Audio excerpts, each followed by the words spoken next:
બનાસકાંઠા જિલ્લામાં મેઘા બ્લડ કેમ્પનું આયોજન કરાયું હતું। ધાનેરા વહીવટીતંત્ર દ્વારા બ્લડ કેમ્પનું આયોજન કરવામાં આવ્યું હતું ત્યારે યુદ્ધની પરિસ્થિતિમાં અણધારી આફતને પહોંચી વળવા માટે બ્લડ કેમ્પ યોજાયો હતો। નાયબ કલેક્ટરની અધ્યક્ષતામાં આયોજન કરાયું હતું, જેમાં 500 બોટલ રક્ત એકઠું કરવા હેતુ અને મેઘા કેમ્પ યોજાયો હતો, જેમાં રાજકીય સામાજિક આગેવાનો ઉપસ્થિત રહ્યા હતા।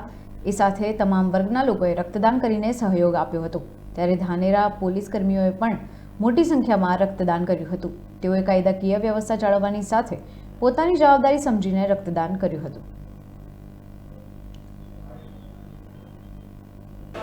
ગઈકાલે સાંજે હાલની પરિસ્થિતિ જોતાં આપણે એક અચાનક મિટિંગનું આયોજન કર્યું હતું ખૂબ જ ટૂંકા સમયમાં, અને એક મેગા બ્લડ ડોનેશન કેમ્પ હાલની પરિસ્થિતિને ધ્યાનમાં રાખી અને કેમ્પ કરવાનું અમે આયોજન કરેલું ગઈકાલે।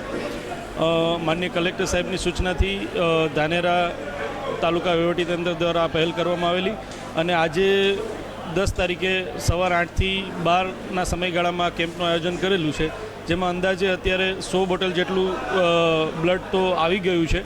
તો ધાનેરાની જનતા, તમામ પ્રકારના લોકો, તમામ પ્રકારના જ્ઞાતિના લોકો, તમામ પ્રકારની ઉંમરના લોકોએ આ દેશહિતના કાર્યમાં અને ઓચિંતી પરિસ્થિતિમાં જે સરાહનીય કાર્ય કર્યું છે, બરાબર, એ માટે હું તમામને ધન્યવાદ આપું છું।